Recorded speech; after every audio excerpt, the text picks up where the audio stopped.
Okay, now we've gone through the first two steps in this process for developing a WhizBang staff. We have found our superstar employee and we've hired them. Now, once you've hired them, you need to work on managing, motivating, and coaching your staff. So, one of the questions that always gets asked in our workshops is, why don't my employees do what I want them to do? Why don't they do what I want them to do? Well, let me tell you the truth about employees and the three reasons, and I think there are really only three reasons that they don't perform up to your expectations. Here's the truth about employees. It's the truth about everyone, I believe. This is a human truth. The truth is that your employees want to do a good job for you.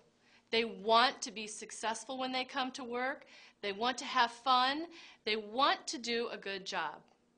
And I know there are several of you out there saying, but they're not. They're not doing a good job. Why aren't they? If they want to do a good job, why aren't they doing the job that I want them to do?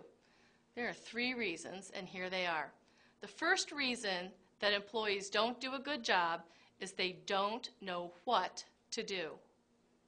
Now, I know that may sound simplistic, and you might think that your employees should know exactly what to do, but that is precisely the number one reason that people don't perform up to your expectations. They don't know what to do. As a business owner, you know exactly what needs to happen in your store all the time to give your customers the service that they deserve, to sell the merchandise that you have purchased, all the different things that need to happen in your store. You know exactly what to do. Your employees do not. So the first reason that they're not successful is they just don't know what to do.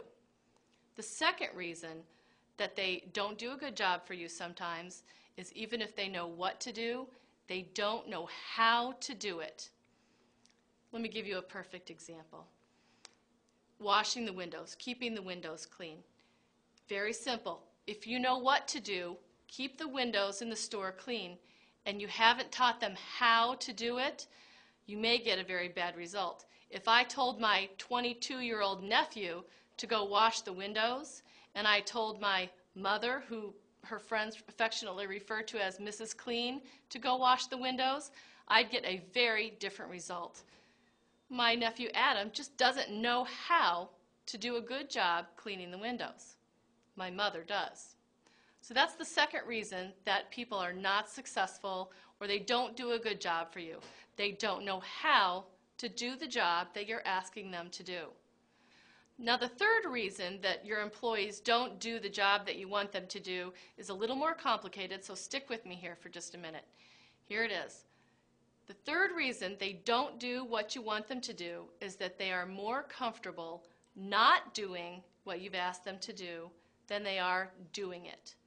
Let me give you a really quick example.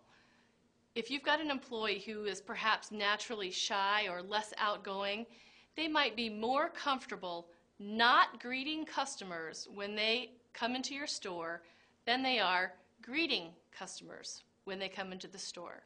So even though you've asked them to approach everybody and say hello, greet them, and start the sales process within 2 minutes, some of your employees may still not be doing that. And that may probably be because they're more comfortable not approaching the customers than they are approaching the customers. In this case, we need to do two different things. We need to make them more comfortable doing what you've wanted them to do, in this case approaching customers, and make them a little more uncomfortable if they don't do what you've asked them to do. So there needs to be some consequences. We call it the disciplinary action process. Now, there may possibly be a fourth reason that your employees don't do what you want them to do, and that fourth reason we call willingness.